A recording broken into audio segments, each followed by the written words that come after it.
Ես էլ ձեզ խոստանամ, պարոն Ծատուրյան, որ երկրորդ շնչառությունը մի շարք ունի, կոչվում է +- 100։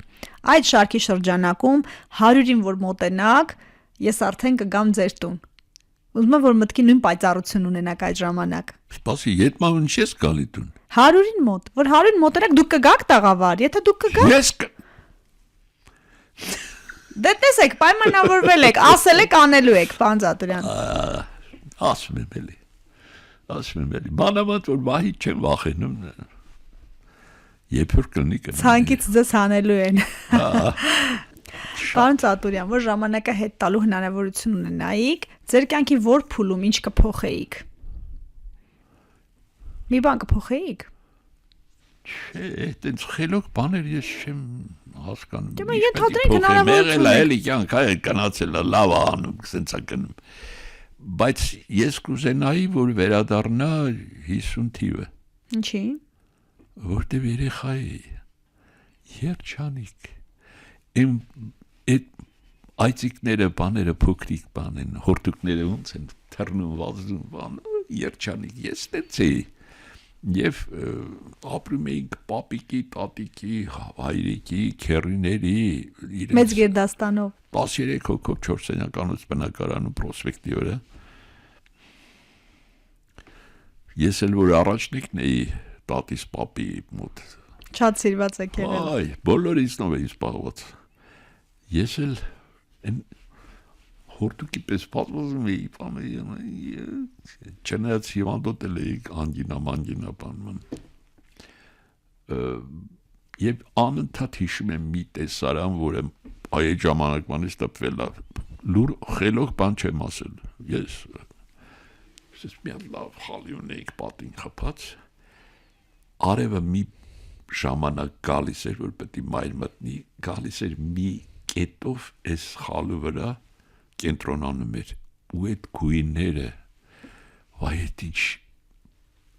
վառվում էին այդ գույները խալու, կարմիր, կանաչ, կապույտ բան, ես փոքրիկ մի հատ բան էր, այս ցիացած նայում էի, և այդ հանճարեղ Փարաջանովը, նրան գույնը որ նկարեց, ես հիշեցի, թե ոնց էր նա Սայատնովան ոնց ստեղծվեց, այդ թելերը ներկելը, կարմիր, կանաչ, կապույտ, այդ ականջը տրեց բաղնիքի բանին ձայները, նստած կտուրին կրքերը բացած եկեղեցականները նստած և քամին թերթում է, այսինքն ժամանակները շատ բաներ են, որ մարդուն ստեղծում են, ուղղակի պետք է անընդհատ անալիզ ան, եթե անալիզը չկա վերլուծությունը, դառնում ենք ազգաբնակչություն։ Չդառնանք, ես էլ ձեզ խոստանամ, պարոն Ծատուրյան, որ երկրորդ շնչառությունը մի շարք ունի, կոչվում է +- 100։ Այդ շարքի շրջանակում 100-ին որ մոտենաք, ես արդեն կգամ ձեր տուն։ Կյանքի իմաստը որտեղ փնտրենք։ Կյանքի իմաստը։ Այո։ Աբսուրդի մեջ։ Դե ավելին ասեք։ Կյանքի իմաստին դիեզերական քաոսն է։ Քաոս։ Այն բոլոր հասկացությունները, որ մենք տվել ենք ֆիզիկա, մաթեմատիկա, տարածություն, ժամանակ եւ այլն, գոյություն չունեն։ Այդ մենք ենք հնարել մեզ համար, որ կարողանանք ինչ-որ ձևով համակերպենք։ Կոսմոսում ոչ մի բան չկա, այնտեղ լրիվ ուրիշ օրենքներ են գործում, որոնք մենք չենք հասկանա երբեք։ Մեզ թվում է, որ մենք բնության տերերն ենք, իշխաններն ենք, չորուցավ ենք, ինչ ենք մեզնից ներկայացնում մարդկությունը, որ մելի փոքրիկ ատոմիկներ ենք։ Այն հսկայական տարածության մեջ, որը գոյություն ունի։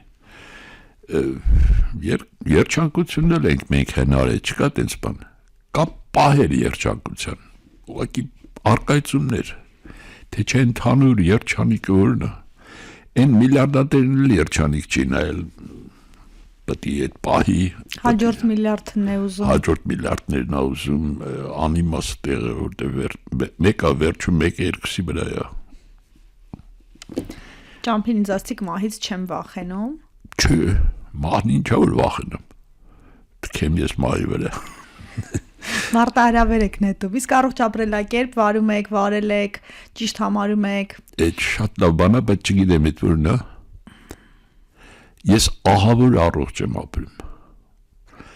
օրինակ օր կա որ ես ժամը 8:30 երեկոյան պարկում եմ որ մի ժամ քնենք մինչև առավոտ քնում եմ մինչև 5-ը 4-ը 5 առավոտվա դեռ մութա մի օր էլ կարող եմ մի օր չէ մի 3 օր էլ առավոտը 9-ին քնեմ 10-ին քնեմ 3-ին 4-ին վեր կենամ կինս անընդհատ պարզախոսում է ոնց ես ասում եմ ինքը բնություն ինձ հուշում է երբ քնեմ երբ արթնանամ մի օր ճաշում եմ գիշերը 11-ին քաոսի մեջ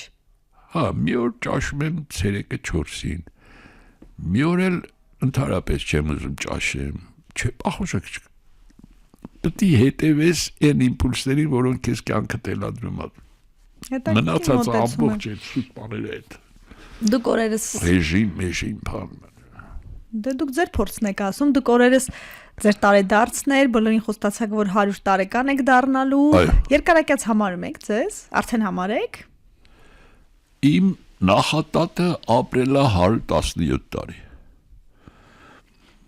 տատս ես 13 տարեկան եմ եղել որ նա մահացավ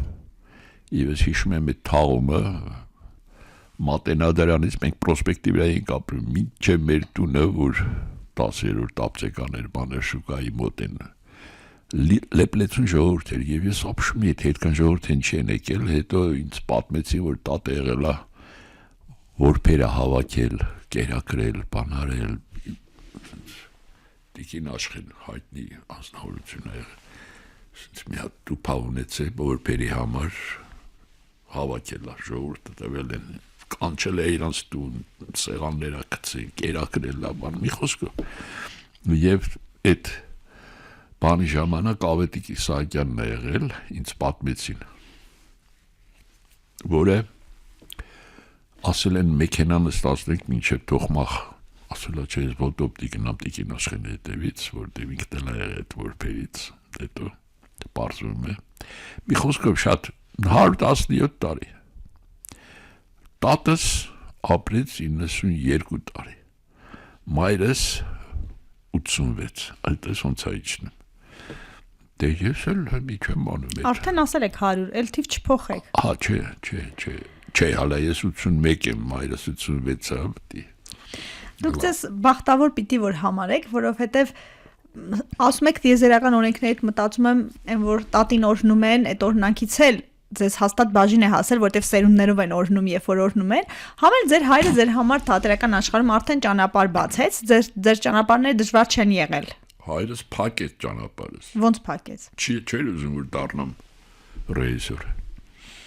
Ինքը ռեժիսոր էր, կինո ռեժիսոր էր եւ գիտի որ դա ոչ փողաբերում կարգին, ոչ փանաբերում։ Դեկաններին շուտի թատերական բայց որպես ինքը չերևա բանի դասատուին ռիթմիկայի որ ասել էր կտրի իրան քննության որիշ դառնայինք բայց դա շատ էր ուզում որ ես դաշնակահար դառնամ որտեղ Չայկովսկի դպրոցում եմ սովորել բայց չդարայել ինչպես հասկանում ես մի խոսքով հա դարա ռեժիսոր ես եմ ել շորթական արտիստ բանն է սուտ բաներ